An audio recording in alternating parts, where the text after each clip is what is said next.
Thank you for joining Encore Palm Beach County. And Karen Roberts, our resident HR specialist and board member, will be sharing with us some reviews of what we have done in the last 6-7 months to get ready for our event and some of the great interviews that we've had. So give me 1 second, I'll share the screen and then turn it over to you, Karen.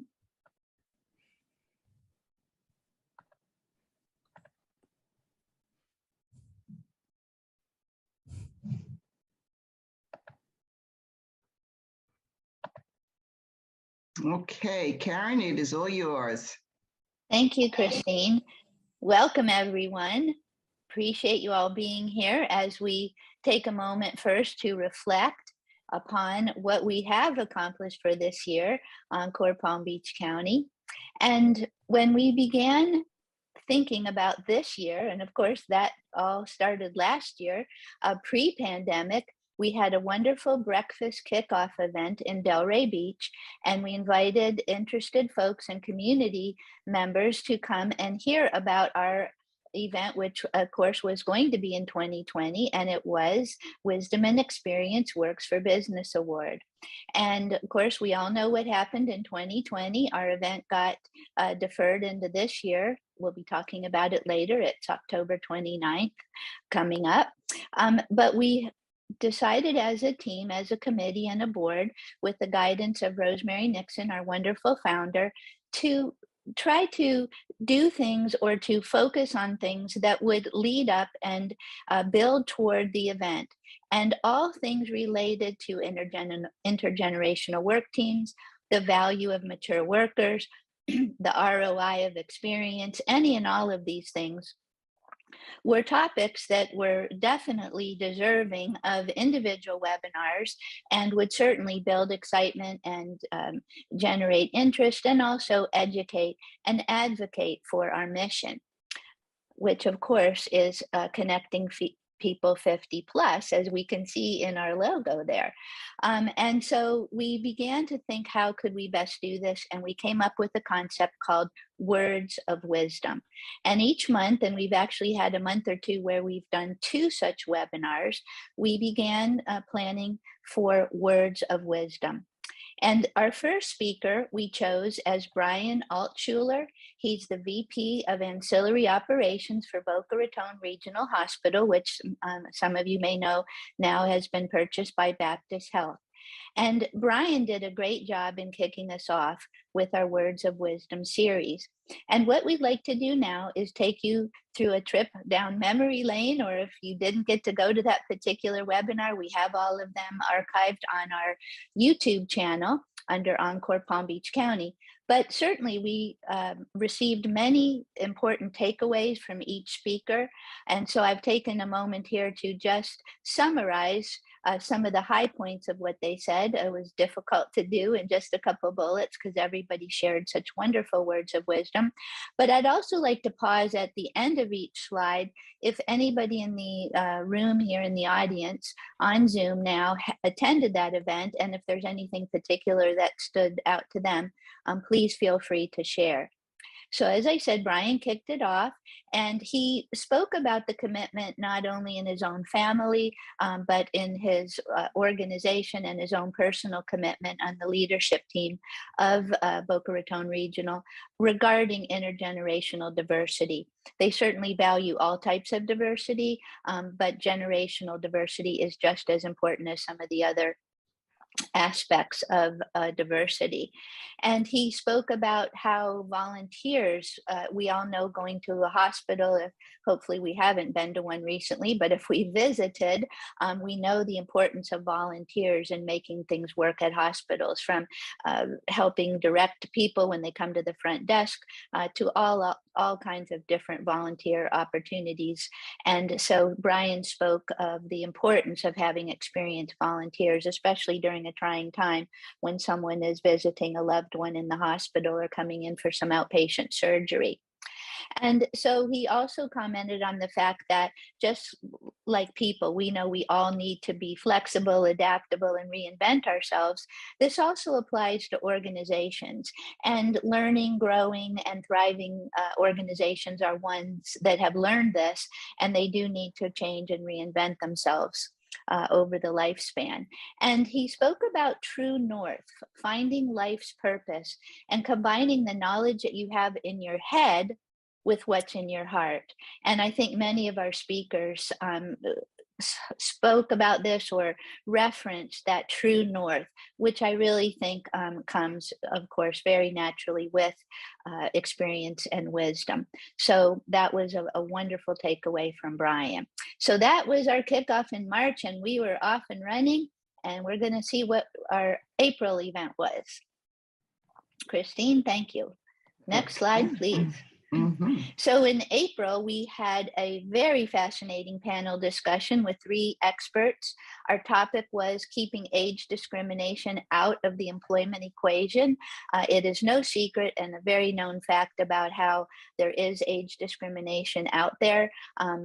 That's why they always will tell you, if you're an older worker, to get a good night's sleep the night before your interview, look refreshed, look youthful, be adaptable, all these wonderful bits of advice that you're like, gee, I wish I didn't have to do all that advice. I wish I could just be myself and be accepted for it. And this is what I am and who I am. But we must follow these tips because we want to, of course, present ourselves in the best light possible. And these experts, we had 2 attorneys, one David Micklitz, who is an employment law attorney. We had Vanessa Coe, who is an attorney with Legal Aid Society of Palm Beach County, and our own Paula Humber. She's part of our Words of Wisdom and Experience Works for Business Committee. She's also an HR consultant.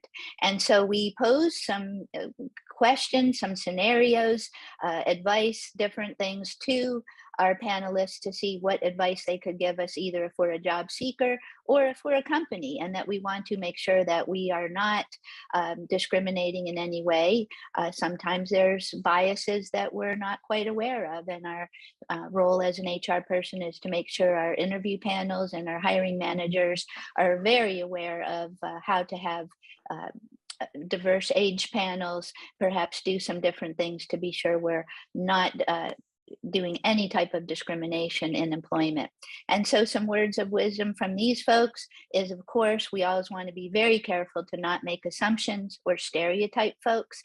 There's people that are 80 years old that could be just as computer savvy as a 20-year-old. And there's all kinds of different things. Sometimes we make stereotypes or judgments about people about their age without really knowing.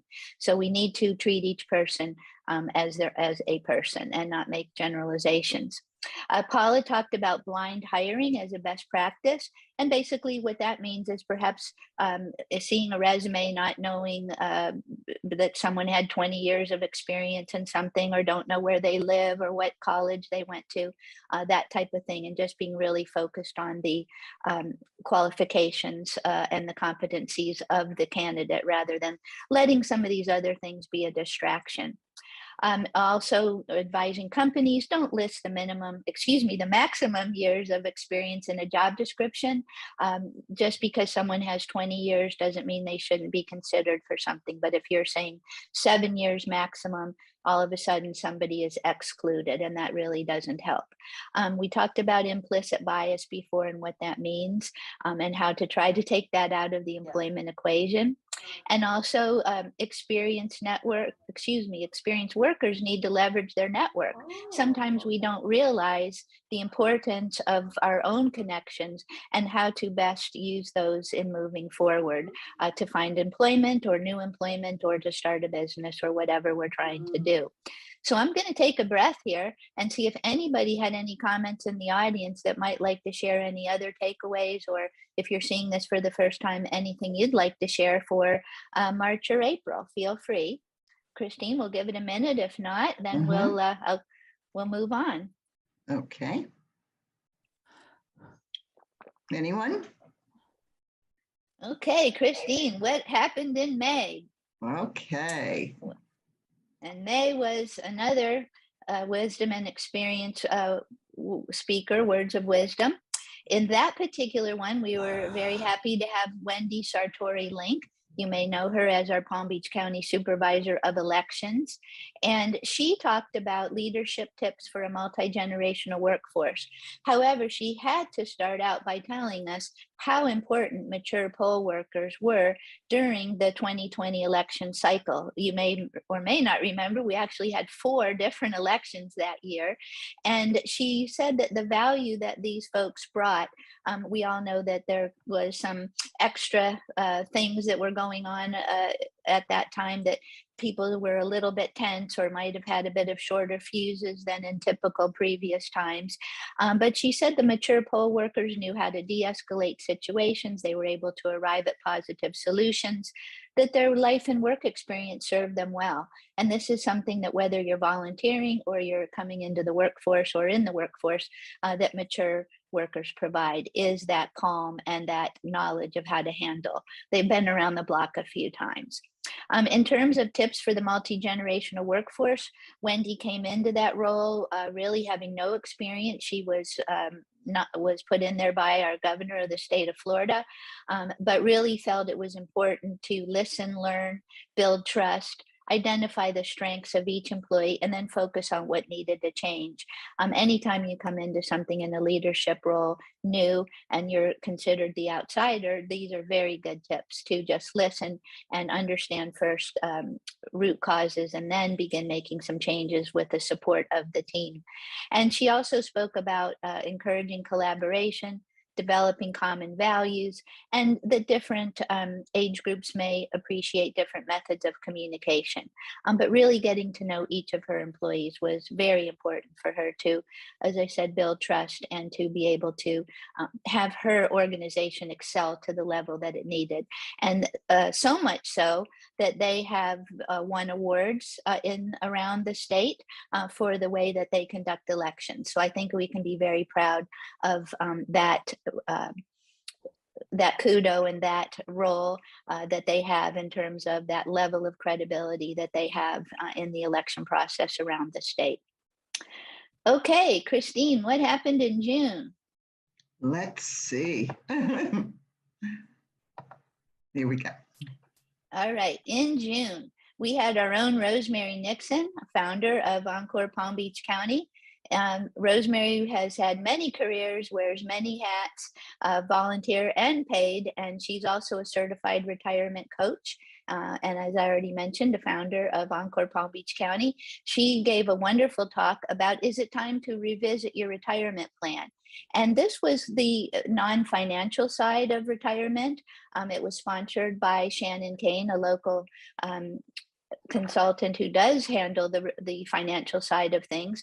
But Rosemary has found in her experience that sometimes people are so busy maybe planning for the financial side of things that they don't really think about the rest of what's involved. And it's quite extensive, as Rosemary shared with us. She reminded us that 10,000 people turn 65 every day in this country, and that what is retirement? It's a way to open up new opportunities for a richer, fuller, and more interesting life. And it's that time that everything that matters to you can now be put on the front burner and in focus. She shared with us in great detail the fact that there are 6 key areas when you're designing your retirement plan. And of course, you must start with that financial and insurance based to be able to support what you want to do, but also thinking about career.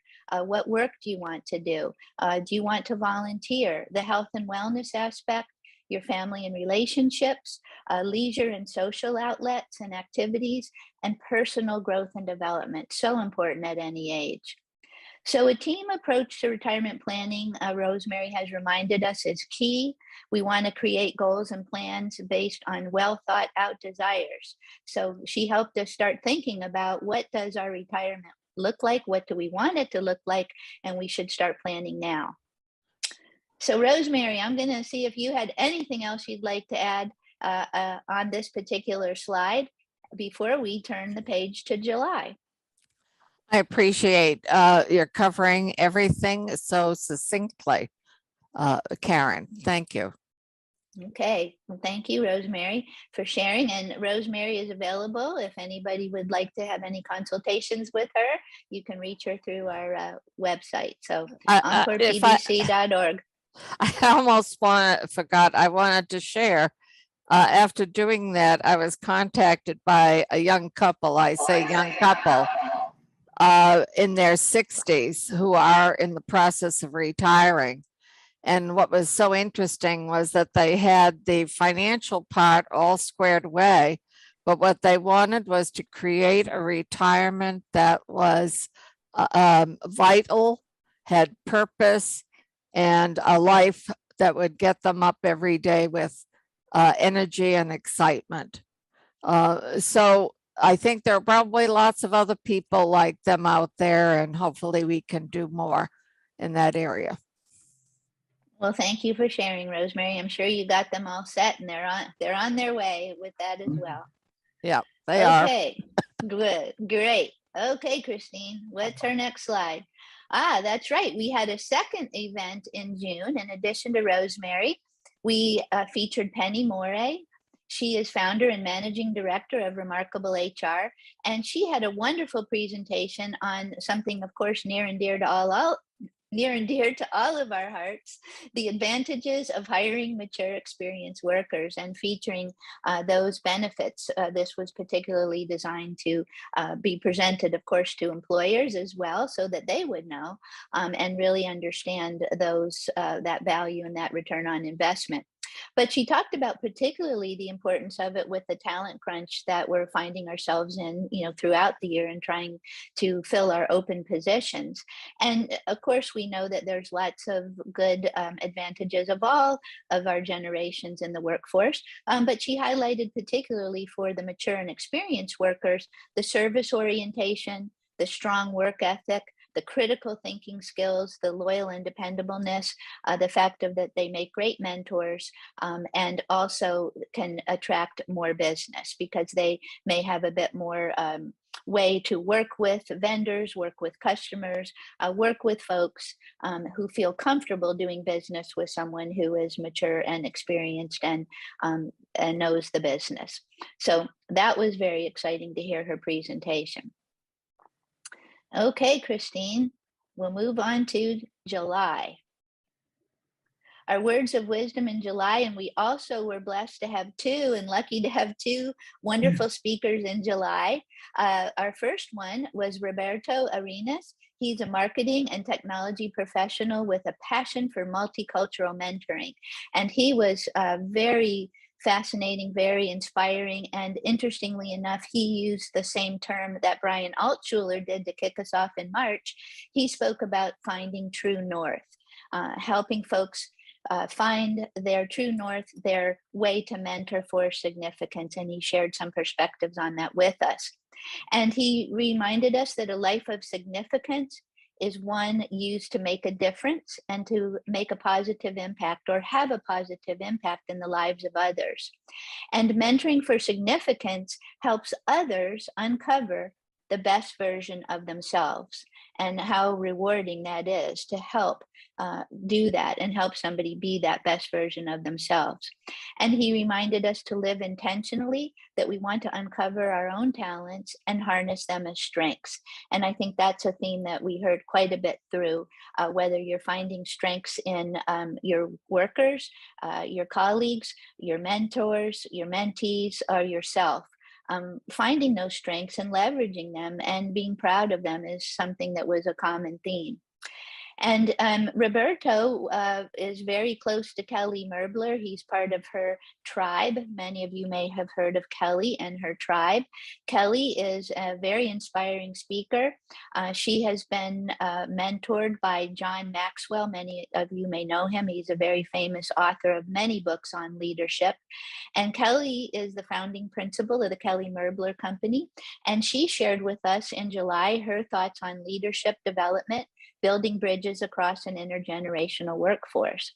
So Kelly also continued some of the themes that we've been speaking of: be genuine and authentic and show people you care. Have a growth mindset, how important that is. And I loved her comment that generations are not a box. And that goes back to what we talked about earlier. You cannot stereotype or generalize folks because each person is their own unique person. Kelly shared with us that if we understand what people value, if we're trying to lead them, effective leadership or effective leaders can get the most out of people of all ages by understanding what they value and help them see that in their role. And she spoke about the fact that communication coupled with connection is the way to build bridges across an intergenerational workforce. Okay, we're into August now.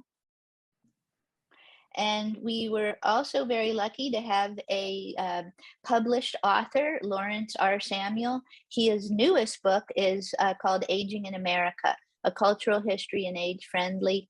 I think he had two books. I'm sorry. His first book was Author of Aging in America, A Cultural History. And his second book that he spoke to us about in August was Age-Friendly, Ending Ageism in America.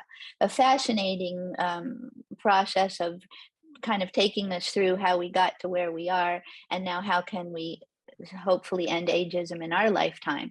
And his premise is that big business is the epicenter of ageism. It's both the cause of ageism and it's the solution. When you think about it, many times it's because of marketing or different things, maybe having anti-aging products or things like that. Well, is aging a problem? But if we market things properly, even though maybe marketers have created this problem, big business can also be the solution and how they present things to the public. So we talked a little bit about that. An intergenerational workforce is the best way to end ageism when people really get to know each other and respect each other as colleagues and co-workers and see what each person is capable of. And I think that is a common theme in everything we've been doing this year. Human resources, for those of us on the call that are human resource professionals, we were happy to hear Larry's belief that HR is the key to an age-friendly workforce as company gatekeepers. Again, training, ensuring that we have diverse workforces, work teams, et cetera. And again, with diversity, equity, and inclusion. And he also spoke about corporate social responsibility, and age friendliness is something that could be called the longevity economy. I mean, there's money to bear if business is trying to get to the bottom line. Well, being a good corporate citizen and also being age friendly is a good prescription for increased profitability for companies. And aging is perfectly normal. I think all of us doing that feel that way. Aging is a good thing. You know, that's what we do. So we're okay with it. And it's not something we have to cancel out with certain products or creams. So that was Larry's message to us. I think we kind of all got fired up and wanted to run out and become a bit of an advocate or go marching in the street about aging is a good thing. I know I had my sign ready to go out and start marching, but well, that's for another day. But Larry has had a great book. If you haven't had a chance to review it, please do. Okay, Christine, we're up to September now.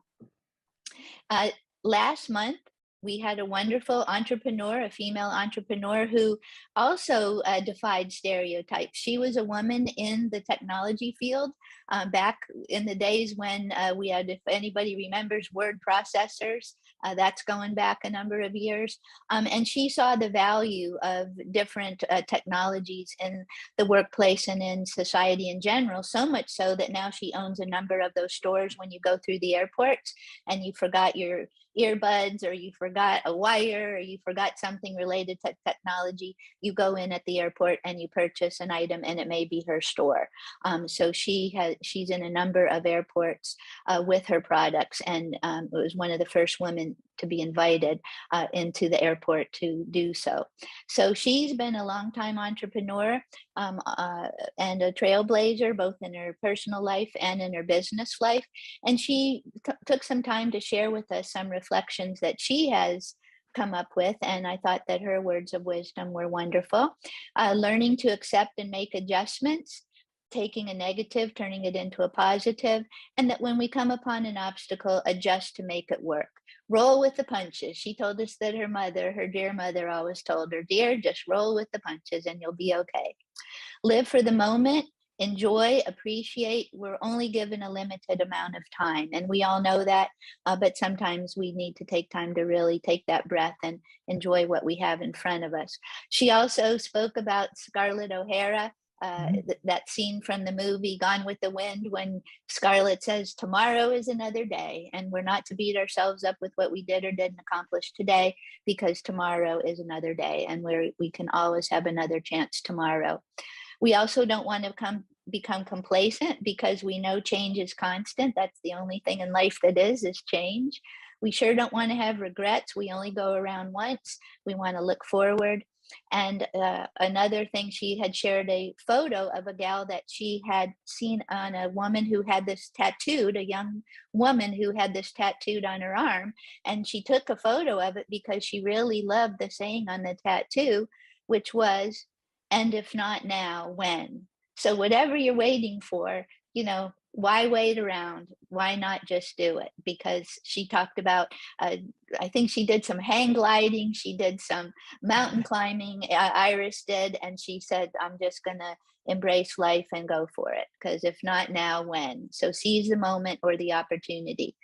Never take no for an answer. She shared a story about when a high-level executive, I believe it was like Adelphia Cable or Comcast now, a CEO, wasn't following up on something. She called him up and she said, no, I'm not going to take no. You told me this and that before, and you're going to make good on your word. And by gosh, he called in a senior executive team and he said, you give this woman whatever she wants. So she didn't take no for an answer. And I love that. I'm going to reflect upon that as I go forward. And if you live in fear, you will never live. Very, very profound things that Iris shared with us last month. So again, if you didn't get to see any of these Words of Wisdom series, they are on our YouTube channel for Encore. Thank you so much. And thank you all for being here. And we hope to see you all next week at Wisdom and Experience. Thank you and have a great day.